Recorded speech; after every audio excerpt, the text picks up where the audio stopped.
Number 3. This is the third of 7, but of course you know we're going to give you more. Now, this is going to be a little bit like a broadcaster snarkiness. By the way, you're going to discover that one of the things I'm going to tell you about is that you should gain some broadcasting skills. In today's world, if you tell someone or you indicate to people that you are learning how to do media communication, that could be a very powerful piece in you finding that opportunity, because that's the way the world works. So I'm going to encourage you to think about that, and we'll talk about that down the course. And that's what we call in the broadcast business, it's a tease. Say, oh, you mean I have to have broadcast training to get a job? What's that all about? Well, you'll have to wait until we get there to find out what that's all about. Well, this is also a bit of a tease. It's meant to get your attention, maybe to even make you upset, or you say, what? Throw away your resume. That's right, number 3 is throw away your resume.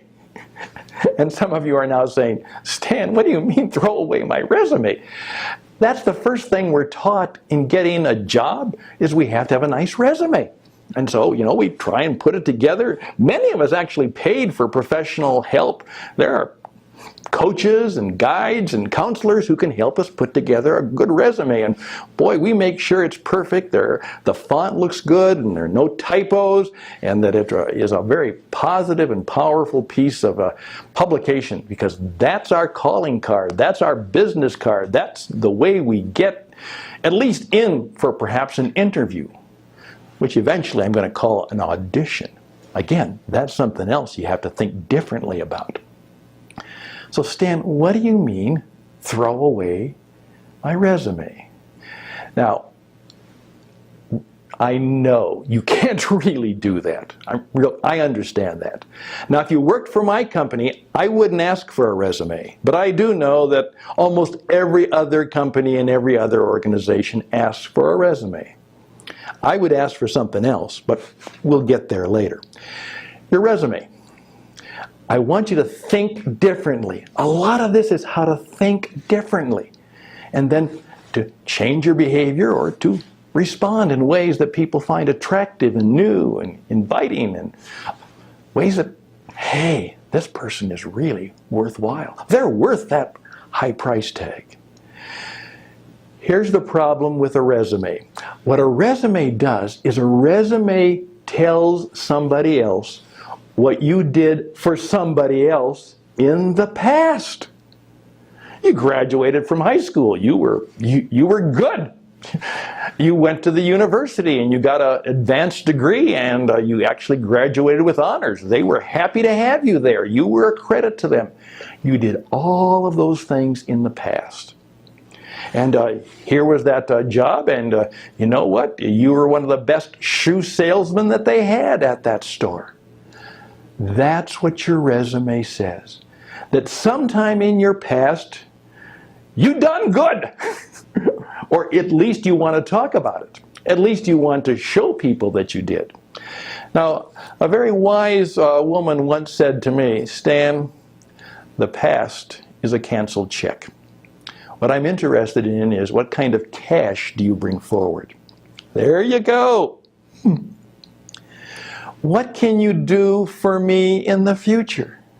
You see, your resume doesn't tell me how you can help my business, my clients, my customers, the people who I have to serve, who have to be so pleased with what I do that they give me money.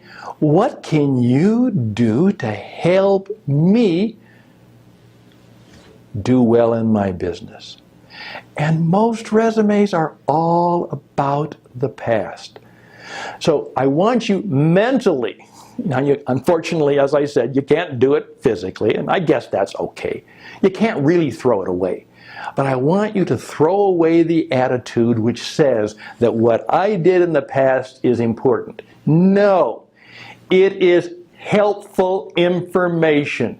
What I really need to know is how can you, as I go forward, as I plan my business, as I seek to grow, how can you make that possible? Now, that's a whole new way of thinking. You know what? I would rather you spend less time on your resume and more time on the company report. I would rather you spend more time finding out about that organization and about the man or woman who's giving leadership to it. I would prefer that you spend your time figuring out how you can demonstrate to me that you can be valuable to me.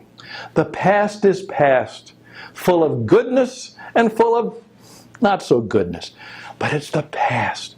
And what I want you to understand, that you walk proudly saying, this is what I did, but now let me demonstrate to you. Please give me the opportunity to discover together how I can be helpful to you. Oh, my friends, number 3 is really important. Think not my resume, but what people are going to say about me and how I made a contribution to this future opportunity. That's what I mean by throw away your resume. Now, some of you might say, well, Stan, what do I do next then? Well, let me tell you. I'm going to actually suggest that if you didn't have a resume, or if you don't have a good resume, there's something else that might be even more helpful and useful to you. And it's simply a way to tell your story. And that's next on your next job, your better job, maybe your best job.